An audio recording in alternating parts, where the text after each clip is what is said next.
National President ke National People's Party buat Menteri Rangba ke Jela Meghalaya, Conrad ke Sangma uloong. Baula Thait ban Kynthoh ya ke Jingkynnoh bapok dor dau Pak Vincent Pala President ke Meghalaya Pradesh Congress Committee.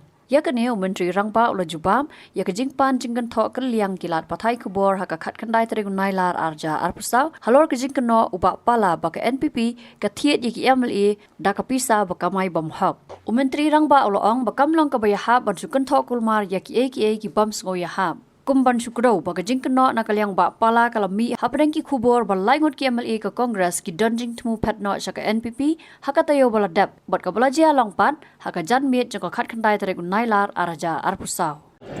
Sir, MPCC President Vincent Pala said that NPP with the money collected from illegal drugs trafficking is poaching Congress MLAs, buying Congress MLAs. I don't want to comment on such derogatory kind of comments that are made. I personally don't believe in making derogatory comments.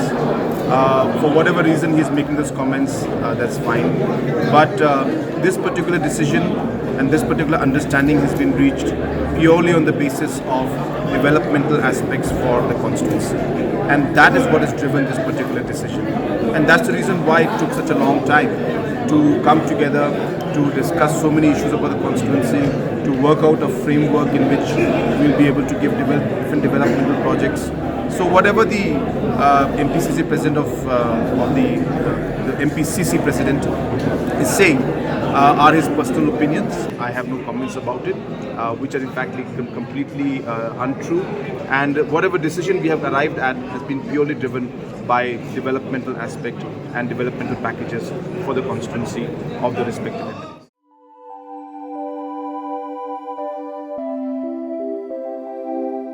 Kon ba ngiju syat jingba man la kasngi hatu ngila ju perkhat ba kabam kabangi bam katain ya kamet jungi mai ngiju bam ya kini kiju ki jingba man la kasngi bali kene ka jing keliminta katu ka dukan ration ba penyai uba raju uya thu yanga nrai man kapor yim ju yo ai ka jingbam ki batai kamet ki balong ka daw jung ka jingpang anemia pat ka jingbrie jung ki kmat ba kumnu ngan lai na kini ki jing stam kong nangkong pide ban penmelin ban bam ya ki jingbam ki bapha hakrukom bam jongpi bonsen ki longkmi bat ki khulong khana yo ya kini ki jingpang namar kim yo ya ki jingbam bantei ya kamen ka sarkar kelas dang ya ka food fortification ha ukhau ata mlu kadut bat ka umpnyang bam baro kindon ki jingbam ka bantei kum ka iron folic acid vitamin B12 iodine zinc vitamin A bat vitamin D.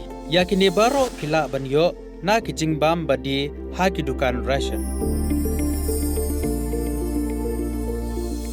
Kata kamut ngidan yu kau 45 pabyang bhabat ngi. Mai, uni ukau tu bai biang ba. Pitharai baro kin bang ban ba mi uni. Kon ka fortification jong kau kanum khata ya ka jingmat ba ka jinglong jingman jong kau. Mai, karukam ban bu ya ki ba karukam shet pat kala ban pher. Dei kon. Dan jinga pher la da dei ha karukam bu ni rukom shet. Kum ba fi ju shet yu kau ba fitien. Kum ju ru la shet ya uni u kau. Kum ta.